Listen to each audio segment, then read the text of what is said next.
നമഃശിവായ. അമ്മയുടെ ഉപദേശം. അമ്മേ, നമ്മുടെ പ്രാർത്ഥന എങ്ങനെയുള്ളതായിരിക്കണം? അമ്മ: മക്കളെ, ലോക നന്മയ്ക്കു വേണ്ടിയുള്ള പ്രാർത്ഥനയാണ് ഏറ്റവും ഉത്തമം. കാമ്യത വെടിഞ്ഞു നിഷ്കാമമായുള്ള പ്രാർത്ഥന, അതാണ് വേണ്ടത്. ഈശ്വര, അവിടുന്ന് ലോകത്തിലെ കഷ്ടതകൾ മാറ്റൂ.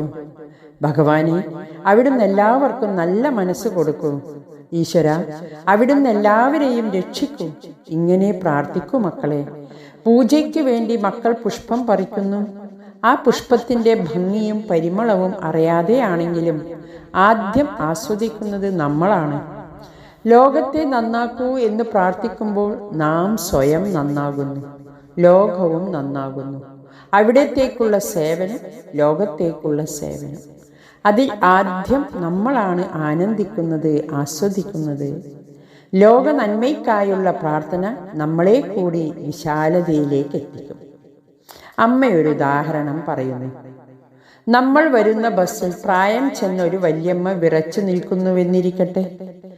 ആരും അവർക്ക് ഇരിക്കാൻ സ്ഥലം കൊടുക്കുന്നില്ല. ചെറുപ്പക്കാരായ ആരോഗ്യമുള്ളവർ സീറ്റുകളിൽ സുഖമായി ഇരിക്കുന്നു. വല്യമ്മയ്ക്ക് തീരെ നിൽക്കാൻ വയ്യ.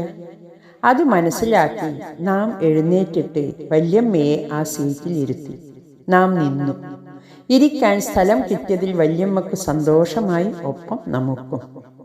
സ്വന്തം സുഖം ത്യജിച്ചിട്ടാണല്ലോ നാം അവർക്ക് സ്ഥലം കൊടുത്തത് എന്നോർത്ത് അറിയാതെ ഒരു സംതൃപ്തി നമുക്ക് തോന്നും.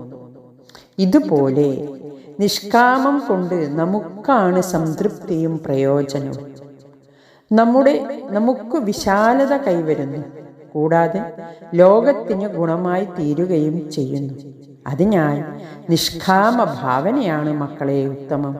നിഷ്കാമ ഭാവത്തോടുകൂടി ലോക നന്മയ്ക്കു വേണ്ടി പ്രാർത്ഥിക്കൂ. ഹരി ഓം നമഃ ശിവായ.